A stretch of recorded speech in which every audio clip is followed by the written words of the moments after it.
오늘 말씀은 골로새서 4장 마지막 절 4장 18절입니다.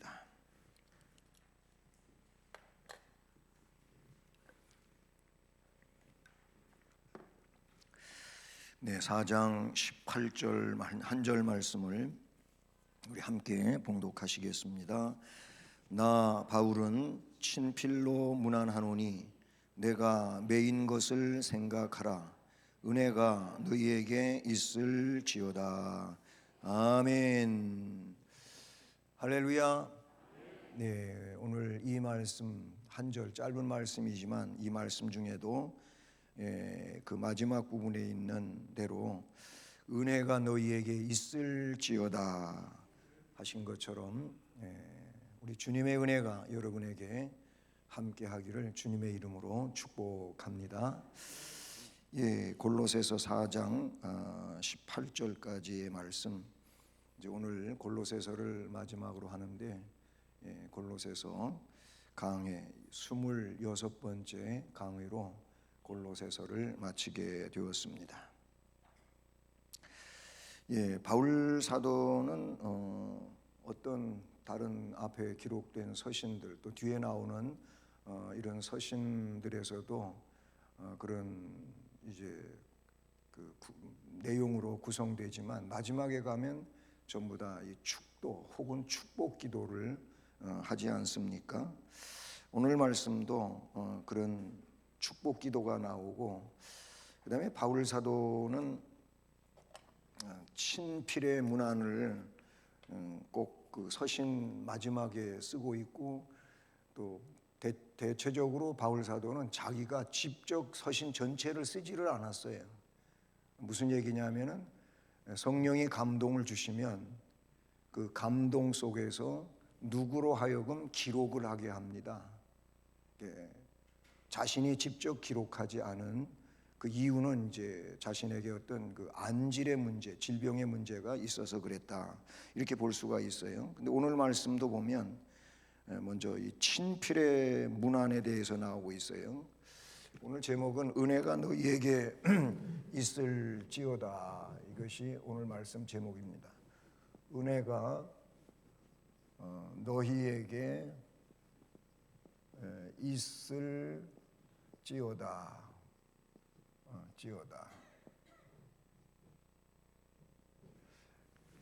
은혜, 이 은혜는 주님의 십자가의 은혜, 보혈의 은혜를 말하는 거죠. 그 은혜에 의해서 우리가 또 믿음을 가지고 구원에 이른 이 상황이 된 겁니다. 우리가 노력해서 구원받은 게 아니고 이 은혜, 십자가의 은혜, 그 피의 은혜로 우리가 구원을 받은 거예요. 의인이 된 거예요. 깨끗하게 된 거예요. 우리에게 뭐 죄가 전혀 없어서 깨끗하다고 하나님은 그래 주시는 게 아니고 주님의 피의 은혜 때문에 깨끗하다고 하시는 거지, 우리가 뭐 신앙생활 잘하니까 깨끗하다고 하신 게 아니에요. 바로 그 은혜가 우리에게 있기를 바울 사도가 축복하고 있다. 오늘 말씀 제목은 그런 건데요. 그러면서 오늘 말씀에 보면 첫째 친필이라고 하는 내용이 나와요. 친필의 문안. 문안은 앞에서도 우리가 공부했지만은 인사하는 거다. 그 인사는 왜 하는 거냐? 그리스도 안에서 교제를 위해서 하는 거다. 여러분, 우리는 인사를 할 때 그리스도 안에서 교제하기 위한 인사가 되어야 돼요. 주님의 사랑에 의해서 우리가 함께 형제가 되고 자매가 되고 이렇게 하나님의 가족이 됐단 말이에요. 그런 가족 개념, 이 영적 가족 개념으로의 서로의 이 인사 혹은 교제, 이게 교회 공동체고 성도의 공동체의 모습인 거죠. 그러니까 그게는 뭐 형식적이라고 하는 거는 그거는 통하지가 않는 거예요.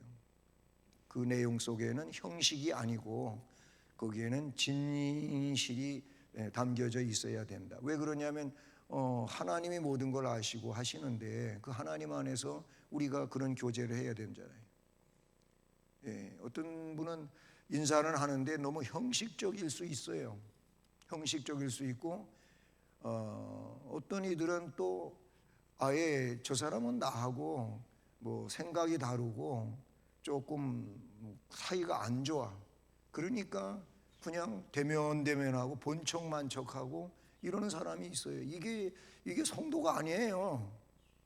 이런 사람은 진짜 성도가 아니에요. 어떻게 그리스도의 사랑을 받은 자로서 자기가 지금 저 사람 상대에 대해서 좋지 않은 마음이 있다면은 이걸 빨리 성령 안에서 해소시켜야 되는 게 맞는 거지. 그 마음 그 상태를 가지고 언제까지 그리스도 안에서 형제임에도 불구하고 그렇게 적대 관계로 그렇게 살면서 하나님의 자녀라고 할 수가 있어요. 그러면서 어떻게 기도가 소통된다고 할 수 있냐? 성경에 보면 그런 자의 기도는 하나님이 받지를 않으신다고 나와요. 근데 이런 그 궁극적이고 결정적인 내용들은 생각 안 하고 그냥 자기 감정에 너무 충실하는 거죠. 그 감정을 버려야 돼요. 자기하고 생각이 다르면은 대적이 되고 또 함부로 그에 대해서 막 말하고 하는 거는 그 자체가 자기가 하나님 백성이고 성도라는 것을 포기하는 것과 같은 거예요. 사탄이 이끄는 대로 그가 하고 있기 때문에 그래. 이 친필 문안이라고 하는 거는 그래서 먼저 얘기할 때 인사하는 거다. 인사가 뭐예요? 안녕을 묻는 거잖아요. 괜찮으시냐고 하는 거잖아요. 그 인사는 뭐라고요? 교제를 갖고 있는 거예요. 이 코이노니아 성도의 그 아름다운 관계성을 이야기하는 거다라는 거죠. 그러면 자 여기서 친필이라고 그랬는데 이 친필 여러분 뭐 뒤에서 더 여기에 대해서 뭐 이야기하겠지만은 그냥 친필 나왔으니까 얘기하겠습니다. 친필은 헬라 원어에서 에모스라고 하는 단어를 써요. 에모스. 이 말은 곧 뭐냐? 나의 아니면 나의 것 그런 뜻을 가지고 있어요. 여기서 이 에모스라고 하는 것은 내가 직접 그런 말이죠. 그런 의미로 친이라 그래요. 친필. 필이라고 하는 이 필은 어떤 의미를 갖고 있냐면 케이르라고 하는 단어를 가져요. 이거는 손 그런 뜻이에요. 손. 그러니까 나의 손 그런 뜻이 되는 거예요. 나의 것 그랬잖아요. 나의 손으로 이런 의미가 가지고 있어요. 그러니까 이 말은 곧 직접 그런 뜻이 되겠죠. 내가 직접 썼다. 예. 말씀해 보면 나 바울은 친필로 문안한다 그렇게 시작하고 있잖아요. 친필. 왜 친필로 쓰는 부분이 있고 대체적으로는 친필로 안 썼는가? 이미 앞에 잠깐 언급했지만은 그의 질병 문제 때문에 그런 거예요. 질병이 있었다. 그러면 글씨를 쓰는데 어려움이 있는 질병이 뭘까? 안질이었다고 하는 거예요. 안질. 그러니까 이 시력이 안 좋고 눈에 계속 눈물이 흐르고 하는 그런 내용이 성경학자들은 대체적으로 이 안질이라고 하는 바울의 질병을 언급을 해요. 이 친필 문제 가지고도 그렇게 볼 수가 있어요. 자, 여러분 우리 골로새서를 공부하고 있는데 골로새서 1장 1절 앞부분의 말씀을 한번 돌아가 보세요. 1장 1절에서 2절에 걸치는 말씀에 보면 하나님의 뜻으로 말미암아 그리스도 예수의 사도된 바울과 형제 디모데는 골로새에 있는 성도들 하면서 나가죠. 거기에 보면 1장 1절에 골로새서를 쓰면서 골로새 교회에 문안하는 인물로 바울과 그래서 자기와 바울과 형제 디모데 그런 말이 나와요. 형제 디모데. 그러니까 이 골로새서는 그럼 누가 뒤에 와가지고 뒤에 맨 마지막에 마칠 때 바울이 자기의 손으로 직접 써요. 그리고 그 앞부분까지는 누가 썼냐? 바로 이 디모데가 골로새서를 썼다. 바울이 불러주는 대로, 바울이 구술해 주는 대로 디모데가 썼다. 이 골로새서 1장 1절에 근거해서 골로새서에 이제 영감을 받은 자는 바울이고, 그 영감에 의하여 불러주면 기록을 한 사람이 디모데다. 이런 이제 내용을 갖게 되는 거죠. 예를 들어서 로마서를 보십시오. 로마서 16장 22절.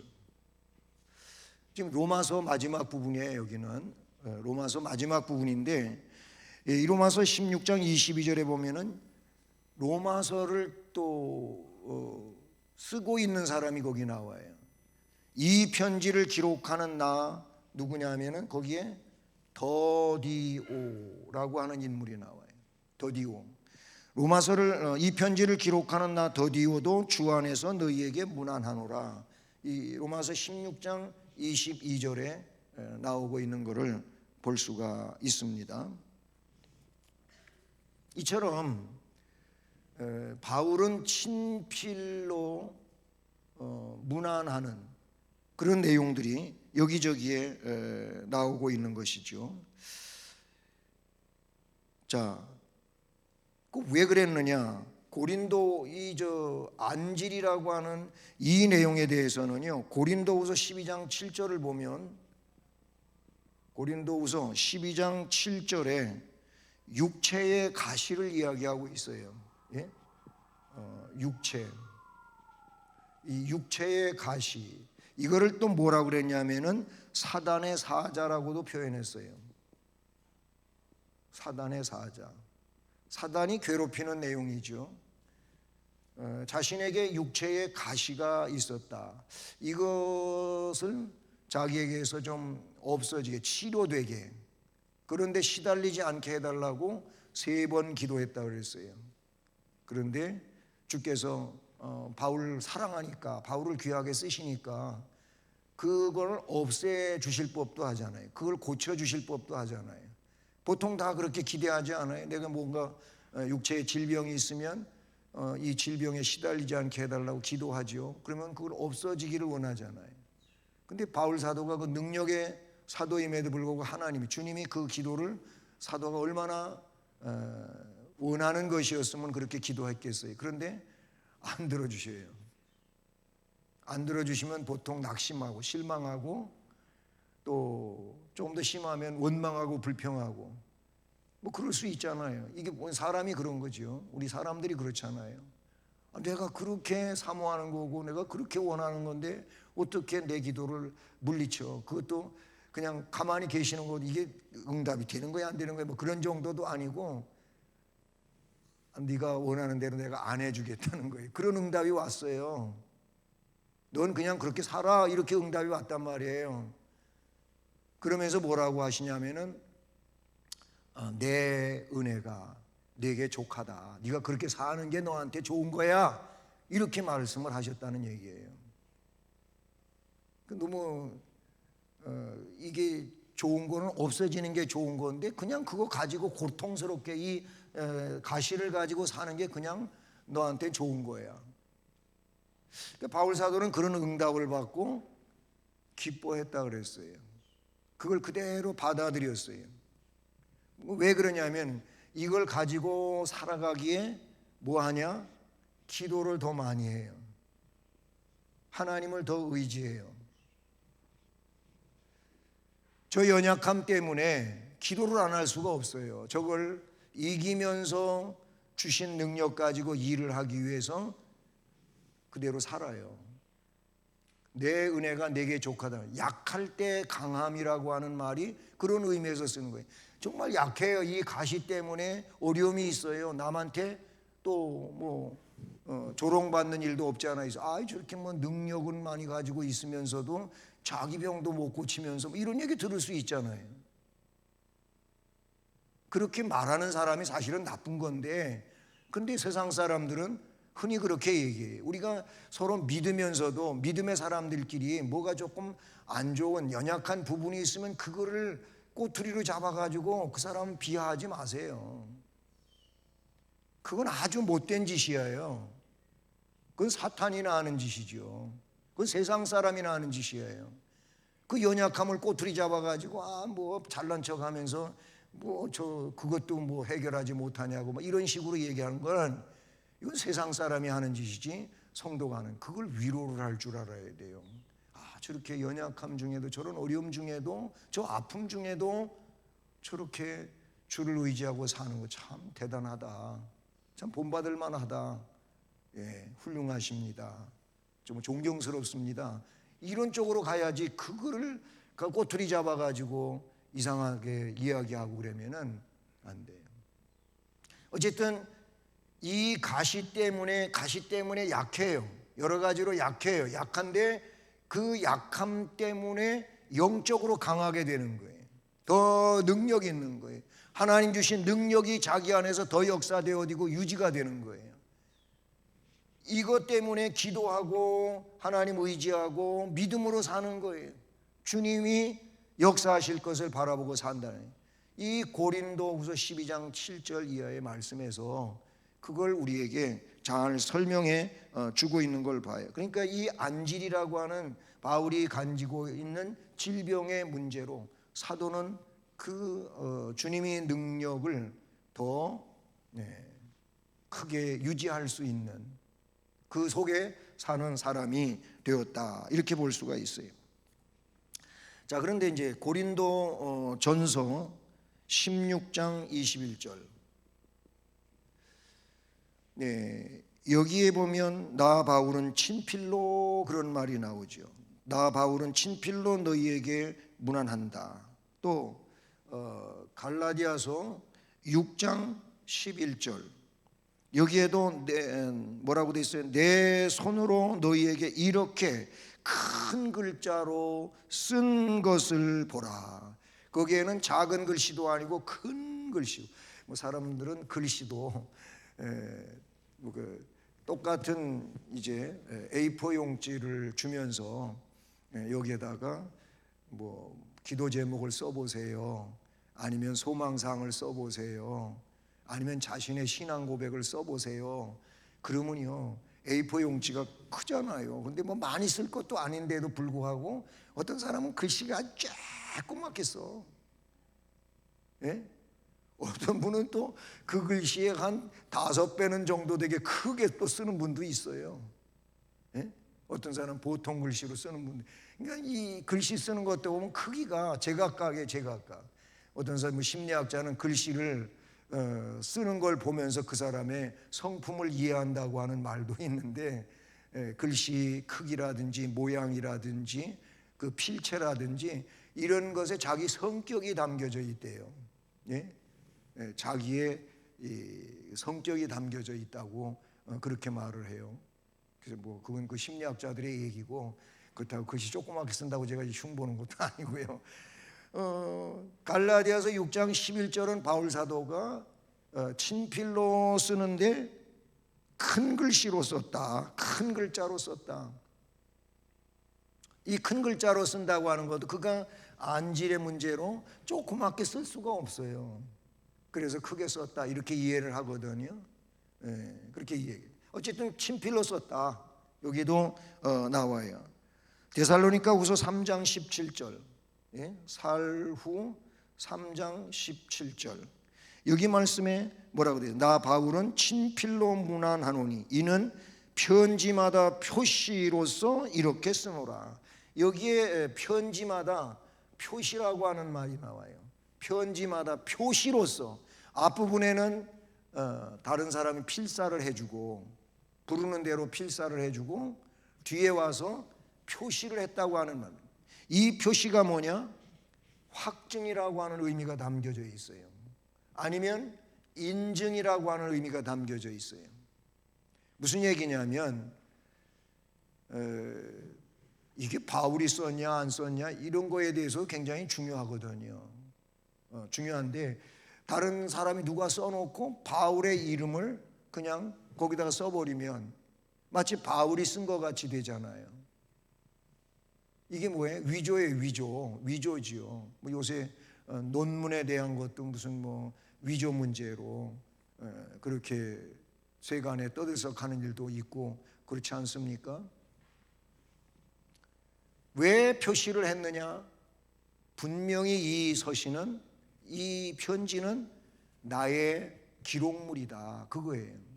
그런 의미에서 확증을 시키는 거예요. 그 표시를 한다 그 말이죠. 친필로 하는 것은 그거예요. 뭐든지 그렇지 않습니까? 뭐 이거는 내 것이다 할 때 붓글씨를 써놓으면 거기에 낙관이라고 하는 것이 있어요. 그 사람의 것이다 라는 거예요. 그 사람의 뭐 호를 새긴 그런 도장을 거기다 꽝 찍는 거예요. 아니면 자기의 호를 거기에다 기록하고 도장을 꽝 찍는 거를 낙관 혹은 낙인이라고 그렇게 하지 않습니까? 보면 유명한 글씨 또는 그림에는 바로 그런 게 다 있어요. 어떤 그 유명한 연예인이 옛날에 뭐 그래갖고 재판도 받고 뭐 끝에 가서 무죄로 그렇게 선언되기도 했지만은 그림을 뭐 자기가 그린 거를 또 더 유명한 사람이 더 덧칠을 해가지고 그 그림을 살려주고 그러는데 끝에 가서는 자기 낙관을 꽝 찍은 거예요. 그러니까 사람들이 이거는 이 사람의 그림이 아니고 누가 그려준 거에서 자기 도장 찍은 거다. 그래가지고 뭐 떠들썩했잖아요. 뭐 그냥 아는 분은 그냥 지나가시고 모르는 분은 또 그냥 지나가세요. 그런 일도 있는 거예요. 바울 서신에 이런 부분들이 내가 그래서 이 데살로니가후서 3장 17절에는 표시로 이게 나의 기록물이라고 하는 내용으로 이렇게 표시한 거다. 확증시킨 거다. 여러분 이 확증이라고 하는 것, 표시라고 하는 것은 곧 어떤 의미를 가지고 있냐면 여기에 대한 진정성을 가지고 있는 거예요. 진정성. 이거는 틀림이 없다. 자 그러면 사도 바울의 진정성이 담겨져 있는 기록물이라고 할 때 이 서신을 읽는 사람들에게 있어서는 더 은혜가 되는 거죠. 그리고 신뢰가 되는 거죠. 바로 그런 의미로서 친필의 문안이라고 볼 수가 있다는 것이죠. 그 다음에 이제 크게 두 번째로 오늘 말씀에 보면 나의 매인 것을 생각하라 거기 그랬어요. 이게 여기서 나는 바울이죠. 나의 매인 것, 이 매인 것을 생각하라 그랬어요. 나의 매인 것을 생각하라. 중반 말씀 오늘 18절 말씀 중반에 내용이 되는 건데요. 내가 매인 것을 생각하라 그랬지 않습니까? 바울 사도가 지금 어디에 있냐면은 로마 감옥에 있는 거예요. 이 감옥에 갇혀 있는 거를 바울 사도는 뭐라 그러냐면 매였다고 그렇게 말하고 있죠. 나의 매인 것 그랬어요. 하나님이나 사람의 법을 어겨가지고 로마 감옥에 간 게 아니에요. 그러니까 지금 법적으로 바울 사도가 저렇게 감옥에 갇힐 만큼의 하자가 있는 사람이 아니에요. 그냥 유대인들이 율법을 무시하고 사실 무시하는 것도 아닌데 그러면서 예수가 그리스도라고 하나님이라고 말하고 돌아다니니까 그게 바울의 죄의 죄. 예수님도 그게 죄잖아요. 유대인들이 그 죄를 예수에게 뒤집어 씌워가지고 사형 언도를 내려달라고 빌라도 총독한테 요구해서 빌라도가 그렇게 또 하잖아요. 빌라도가 재판해봤지만은 예수가 무슨 뭐 반역자도 아니고 뭐 큰 잘못이 없어요. 죄가 없어요. 그런데 자꾸 죽여달라고 하니까 빌라도는 가만 놔두면 그냥 놓아주면은 유대인들이 막 폭동을 일으켜 같아가지고 그러면 총독으로서 결국은 황제에게 찍히잖아요. 그것도 제대로 통치를 못해갖고 그런 소요 사태가 벌어지게 하냐? 너 총독 내려와. 그리고 다른 총독을 세워줄 거 아니에요. 그런 총독에서 잘릴까봐 빌라도는 어떻게 해요? 나는 이 문제에 대해서 아무 문제 없다. 그래서 대야에 물을 떠다 놓고 손을 씻어요. 그런 이제 이해가 옛날에 있었단 말이죠. 그래놓고 자기는 빠져나가고 여기에 잘못된 것은 너희들이 다 당해라. 이러니까 유대인들이 알았어요. 우리가 다 당할 테니까 그냥 십자가에 못 박게만 해주시오. 그래서 빌라도가 그렇게 해요. 성경학자들은요, 그때 유대인들이 이 죄 문제는 우리가 다 당할 테니까 이래서 당했다는 거예요. 어떻게 당했느냐? 유대인들이 계속 역사 속에 지금 괴롭힘을 당해요. 지금은 뭐 낫지만은 여러분 독일 히틀러 때 그 뭐 가스실에 들어가서 막 그냥 몇백만씩 한꺼번에 막 죽이고 하는 이런 일들이 유대인들이 거의 죽은 거잖아요. 예? 그런 일들이 그들이 그렇게 우리가 다 죄를 담당할 테니까 예수 죽여달라, 행고에 대한 심판이다, 이렇게 얘기하는 일도 있어요. 어쨌든 로마 감옥에 있는데 매여 있어요. 이게 죄 문제 때문에 그런 게 아니라 그 말이에요. 뭐 때문에 그러냐면 복음 때문에 그런 거예요. 복음 때문에 감옥살이 거기 있다, 이렇게 볼 수가 있는 것이죠. 여러분, 디모데후서 1장 8절 여기 말씀해 보면 주를 위하여 갇힌 자 된 나, 이렇게 되어 있어요. 거기 주를 위하여 갇힌 자 된 나, 바울, 그 말이에요. 결국 바울이 갇힌 일은 그 이유가 다른 게 없어요. 오직 주 예수 그리스도를 위해서 갇힌 자 됐어요. 주님은 이런 말씀을 하셨어요. 마태복음 8복을 시작하는 말씀 가운데서 나를 위하여 욕을 먹고 매를 맞고 사람들로부터 조롱을 당하고 박해를 받으면 너희한테 복이 있다. 믿으십니까? 이걸 믿어야 돼요. 그리고 그런 일이 실제로 우리가 믿음 생활을 신실하게 해 나가는데 있어요. 그러면 기뻐해야 돼요. 왜 그러냐면 그런 이제 경우를 만나는 자들에게 하늘에서 상이 크다 그랬어요. 주님이 나를 위해서 욕 먹었다면, 나를 위해서 박해를 받았다면 너희들이 신앙생활을 제대로 한 거다. 그러니까 세상에 뭐 너무 편안한 게 좋은 거예요. 주를 위하여 뭐 욕 먹는 일도 없고 박해받는 일도 없고, 예? 그렇다면 여러분 한번 생각해 봐야 돼요. 내가 정말 예수를 똑바로 믿고 있는 건지 그 생각을 해봐야 되는 거예요. 십자가의 길이거든요. 좁은 길이고 좁은 문이거든요. 그걸 우리는 가야 돼요. 세상 사람들이 다 일반적으로 가는 그런 편안한 쪽이 아니에요. 이 복음을 위한 길은 그런 십자가의 길이거든요. 바울도 지금 그것 때문에 예루살렘에서 체포돼 갖고 재판받다가 황제, 로마 황제한테 재판받기 위해서 로마에 가서 감옥에 있는 이런 상황이죠. 바울 사도는 주 예수의 이름을 위하여 결박받는 일, 죽을 것도 각오했다. 여러분, 사도행전 20장 24절하고 또 21장 13절 여기 말씀에 보면 바울 사도가 사도의 안녕을 기원하고 사도가 위험에 빠지지 않기를 원하는 에베소 장로들이라든지 또 다른 신앙인들의 한 말이 있었어요. 예루살렘에 이번에 가지 마세요. 예루살렘에 가면 틀림없이 어려움에 쌓이게 될 것 같습니다. 그렇게 말을 해줘요. 근데 사실 성령의 역사에 의하여 그들도 그런 감지를 하는 거예요. 그걸 알아요. 그래서 바울 사도를 못 가게 해요. 그때 바울 사도가 이런 말을 해요. 내가 달려갈 길과 주 예수께 받은 사명 곧 하나님의 은혜의 복음을 증언하는 일을 마치려 함에 있어서는 나의 생명도 조금도 귀한 것으로 여기지 않는다.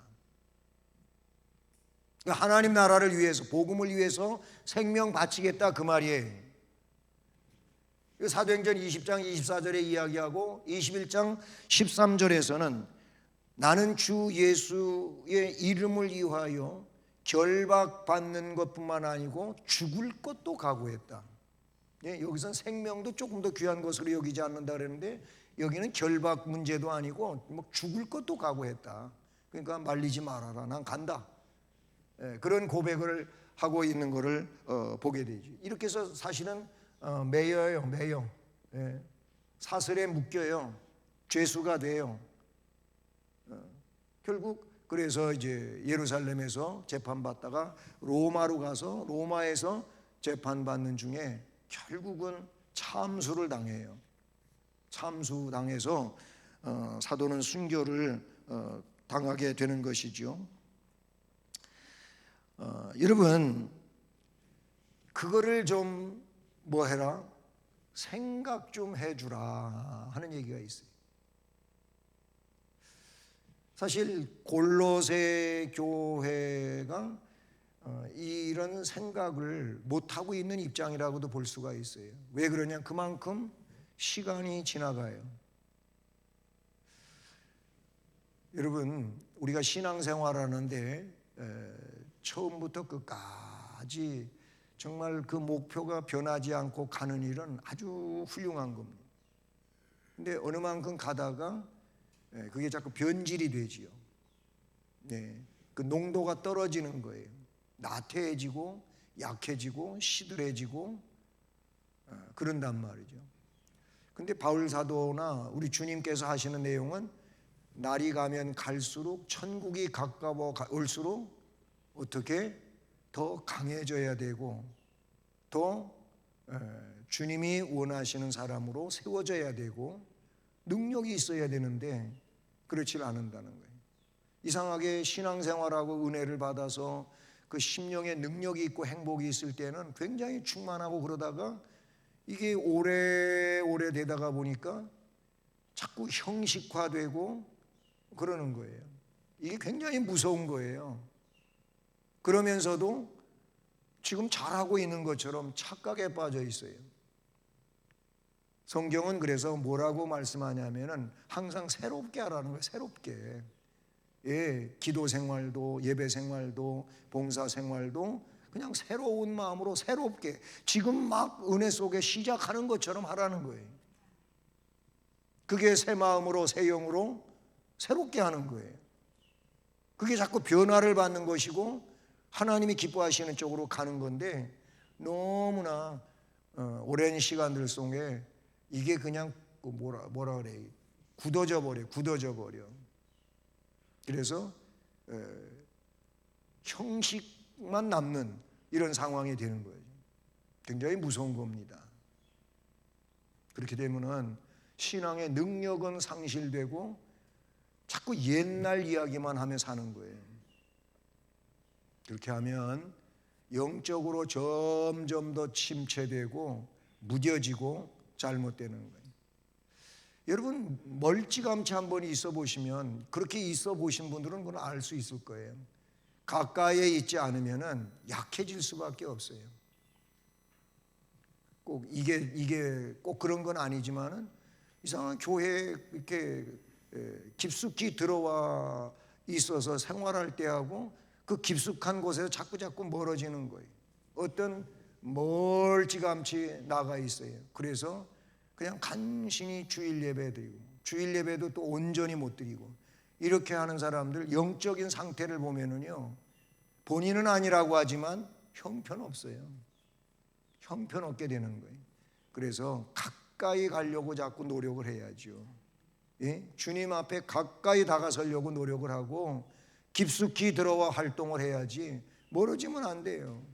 멀찌감치 있어 보십시오. 그러면은 말 그대로 그 내용은 깊숙한 생활을 절대 할 수가 없다, 이렇게 볼 수가 있는 겁니다.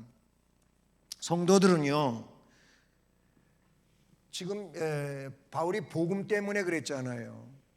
바울 사도가 복음을 증언하는 나를 위해 기도해달라고 하는 곳이 여러 군데 있어요.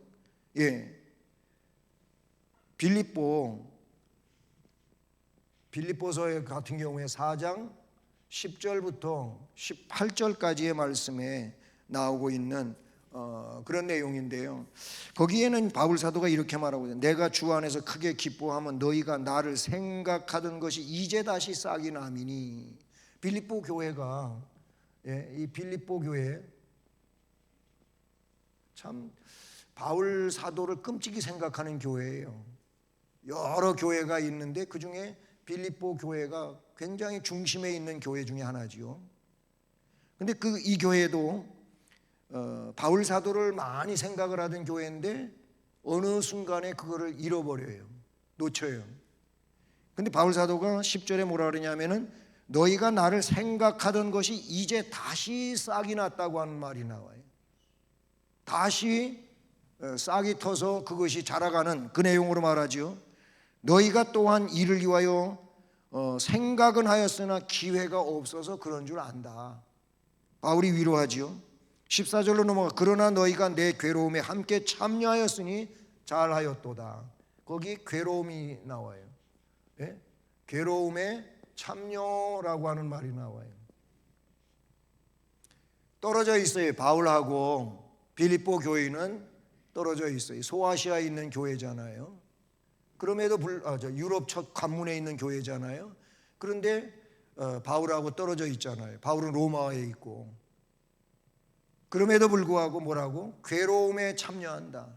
바울이 옥중에서 힘들게 그렇게 살고 있는 것에 대하여 빌립보 교회 교인들도 그 마음이 괴로워요. 편하지가 않아요. 그래서 그 사도의 평안을 위해서 기도를 해요. 하나님이 그렇게 역사하셔서 사도가 큰 어려움 없이 지낼 수 있도록 역사해 주시고 함께 해 주시고 은혜를 베풀어 달라고 기도를 해요. 내 괴로움에 함께 참여하였으니 잘하였다. 15절에 내가 마게도냐를 떠날 때 주고받는 내 일에 참여한 교회가 너희 외에 아무도 없었다. 빌립보 교회는 그때에도 바울 사도에게 힘이 되어지고 있었다는 얘기가 나와요. 16절에 데살로니카에 있을 때에도 너희가 한 번뿐 아니라 두 번이나 나의 쓸 것을 보내었다. 여기 생각, 이 말씀에 보면 빌립보 교회가 바울에 대한 이 생각이 없으면 있을 수 없는 일을 여기서 말하고 있는 거예요. 생각 속에 있기 때문에 그렇게 하는 거죠. 그런 얘기 있잖아요. 사람이 마음에 있으면은 안 하고는 못 베긴다, 그런 말이 있어요. 마음이 없어서 안 하는 거지, 마음에 그런 마음이 있으면 안 할 수는 없어요. 하게 되어 있어요. 우리가 신앙생활 하는데 못하는 이유는 뭐냐면 마음에 없는 거예요. 못하는 이유는 마음에 없는 거예요. 뭐 다른 핑계 댈 일이 없어요. 마음에 없어서 안 하는 거예요. 뭔가에 의해서 그 마음이 변질이 됐거나 아니면 그 내용이 그 마음속에 지워져 버린 거예요. 그래서 안 하는 거예요. 마음에 이 생각만 있으면 하게 되어 있습니다. 왜냐하면 그 생각이 그 일을 하도록 만들거든요. 네, 이렇게 성도들은 전도자를 기억하고 항상 기도해 주는 것이 필요해요. 그렇잖아요. 예를 들어 목사가 성도를 위하여 기도를 하잖아요. 그러면 성도들은 목사를 위하여 기도를 해야 되는 거예요. 이건 서로 상대성을 갖고 있는 거예요. 기도를 하는 만큼 하는 자에게 주님이 은혜를 주실 것이고, 그렇게 기도 안 하면 그 목사로부터 은혜를 받을 수가 없어요. 분명한 겁니다, 이거는. 그러면 은혜를 못 받으니까 계속 불평스럽고 불만스럽고 그런 얘기를 스스럼 없이 하고 돌아다니는 거죠. 기도하며 은혜 받는 사람은 절대 그런 얘기 안 하죠.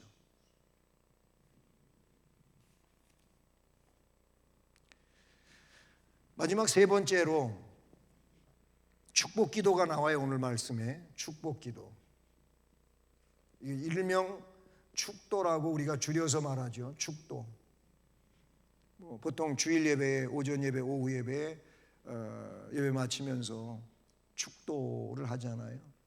주 예수 그리스도의 은혜와 하나님 아버지의 사랑과 성령의 교통하심, 인도, 보호, 충만케 하심이 이런 말씀을 듣고 결단하며 나아가는 모든 성도들에게 있을지어다.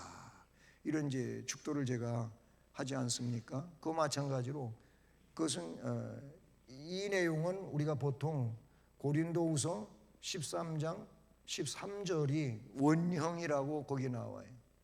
주 예수 그리스도의 은혜와 하나님 아버지 사랑과 성령의 역사가 너희 무리에게 있을지어다 하는 고린도후서 13장 3절 말씀.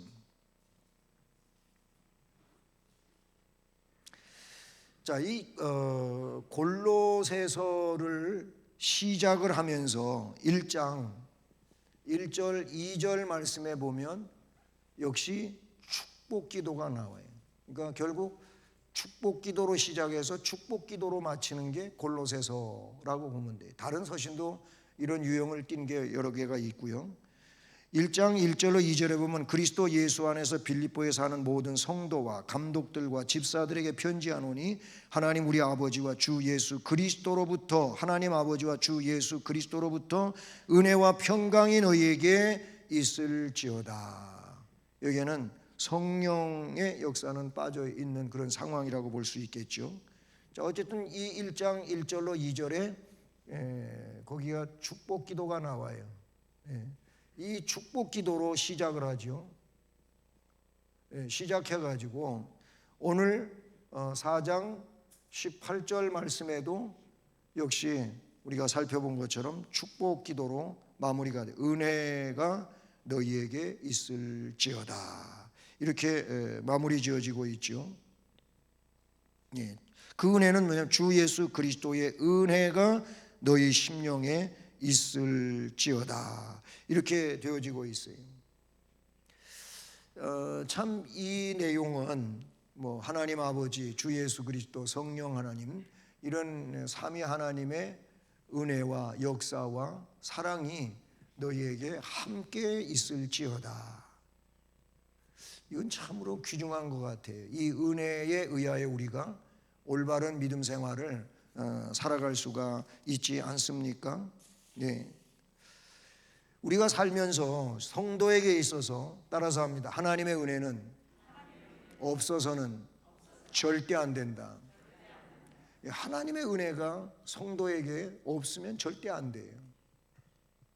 이 말은 반대로 성도에게는 하나님의 은혜가 절대로 있어야 돼요.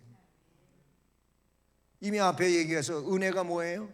하나님 앞에 서게 하는 게 은혜예요. 하나님 앞에 설 수 있는 게 그 은혜예요. 그 은혜 때문에 하나님의 자녀가 되고 의인이 되고 천국 백성이 되고 영원한 기업을 받은 거예요. 그러니 이 은혜가 있어야지. 이 은혜가 없으면 도대체 어떻게 되는 겁니까? 안 돼요. 영원한 하나님 백성으로서는 은혜 아니면 안 되는 거예요. 은혜 아니면 우리는 살아갈 수가 없어요. 우리가 아무리 선하고 의롭고 많은 업적을 가지고 있다 할지라도 그것이 구원의 조건은 아니에요. 그것은 하나님 은혜에 대한 감사의 조건들이고 내용들인 거예요. 얼마나 감사해요. 그 구원의 은혜가 얼마나 감사해요. 그러니까 찬송가도 있지만은 이 몸 바쳐 충성하는 거예요. 그래서 그것이 너무 감사해서 날 구원해 주신 게 감사해가지고 이 몸 바쳐 충성하는 거예요. 다른 거 아니에요. 구원을 받아내려고 충성하는 게 아니에요. 그러면 충성하다가 충성 안 하면 구원 못 받는 거예요? 그렇지 않잖아요. 은혜가 있어야 돼요. 우리는 우리의 삶을 가능하게 하는 하나님의 은혜를 쉽게 망각할 수 있는 여러 가지의 요소들이 세상 속에 있어요. 이게 사탄의 이용물들이죠. 은혜를 소멸시키고 또 은혜를 쏟아버리게 하고 그러잖아요. 은혜 기껏 와서 예배드리며 은혜 받았는데 어떤 사람은 그래, 교회 문 밖에 나가는 순간에 은혜가 쏟아진대. 은혜가 그냥 다 폭삭 엎어지는 거예요. 은혜가 귀하다고 여겼어요. 귀하게 여겼는데 실수로 이게 또 그냥 그릇이 홀딱 뒤집어져 가지고 다 쏟아져 버려요. 어떤 사람을 볼 때 그러기도 하고 어떤 사건을 만나면 그러기도 하고 그냥 그대로 뒤집어져서 담겨진 은혜가 다 그냥 쏟아져 주워 담을 수도 없게. 바울 사도는 그래서 성도에게는 은혜가 있어야 되기 때문에 주 예수 그리스도의 은혜가 너희에게 있을지어다 이렇게 선언되면 아멘, 아멘 해야 해요. 그렇게 되기를 믿습니다. 그렇게 되기를 원합니다. 그렇게 되기를 바랍니다. 그렇게 될 줄로 믿습니다. 이게 아멘이요. 아멘 한마디가 그런 걸 다 포함하고 동의하는 거예요. 동의. 아멘은 동의해 주는 거예요. 주 예수 그리스도의 은혜가 너에게 있을지어다. 아멘. 동의합니다. 아멘을 그래서 잘 해야 되는 거예요. 꼭 아멘을 해야 할 때 해야 그게 내 것이 되는 거지. 가만히 있고 다른 사람은 옆 사람은 아멘 하는데 나는 안 하고 있으면 난 동의 안 한 상황이 되는 거잖아요. 여러분, 말씀에 동의하고 동의함으로 그것이 내 것이 되게 하고 그 복이 나의 복이 되게 하는 이것은 우리 성도가 정말로 잘 해야 될 그럴 일이라고 볼 수가 있는 것이죠. 여러분, 성령의 감동으로 기록된 하나님의 말씀을 통해서 복음의 증인들을 생각할 줄을 알고 주 예수 그리스도의 은혜의 삶을 사는 이런 심령으로 앞으로를 살아가고 또 골로새서의 말씀을 전체적으로 강의하고 마치지만 이 말씀들을 읽을 때마다 여러분 삶 속에서 다시 재현해내는 이런 은혜가 함께하기를 주님의 이름으로 축복합니다. 은혜로우신 하나님 아버지 감사를 드립니다.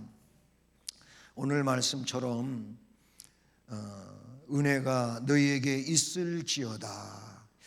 진정 주의 은혜가 있는 우리의 삶이 되게 해주시고 특별히 이런 거룩한 역사를 위하여 말씀을 증언하는 복음의 심령들을 생각하게 하여 주시고 그런 생각을 하면서 하나님께 영광을 돌리고 복을 받는 우리가 되게 하시옵소서.